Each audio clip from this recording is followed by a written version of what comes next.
Howdy y'all, Agape Love Automotive, and today we're talking about reasons why your 7.3 might be misfiring. On this truck, I came here with the intention of replacing the number 3 injector, but something told me you may want to check the harness first. So if you're properly diagnosing a misfire on your 7.3, you want to first run an injector buzz test to make sure it electronically works. You'll know because when you run the test, it buzzes all 8 injectors at one time, and it goes through 1 through 8 individually, and if you hear a weak solenoid, you know which one is the problem injector. They should all buzz nice, crisp, and strong.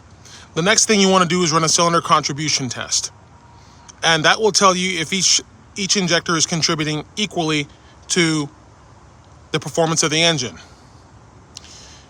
If it fails there, then you may want to come look at the harness. Because in the case of this truck, this was an intermittent number 3 injector, this guy on the passenger side, failing. I ran a buzz test, it passed just fine, but it failed the contribution test. Here's exactly why it failed the contribution test and why it was only intermittent. Okay, even if the camera doesn't focus, you can clearly see all the corrosion in there. That's why this injector was misfiring, and why number 7, I didn't mention this earlier, was buzzing weak. So, the first thing you want to do is check this harness here, this plug, and make sure it's clean. I cleaned it earlier, but you also want to make sure that this has no melted plugs, no melted pins, nothing like that. And you also want to use electrical contact cleaner to clean this.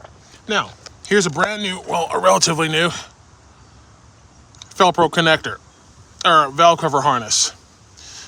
Looks really good, contacts are clean. It's not gonna do me wrong here. You also wanna make sure that you use the forward under valve cover harness. If you don't, you're going to have problems. Okay, that's what it should look like.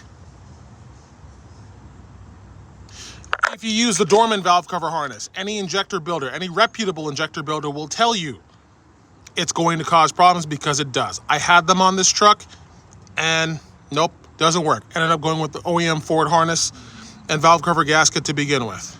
So make sure and use OEM with this. Don't use any knockoff injector builders either. Spend the money. Anyhow, God bless y'all. Love y'all. Have an awesome day and be safe out there.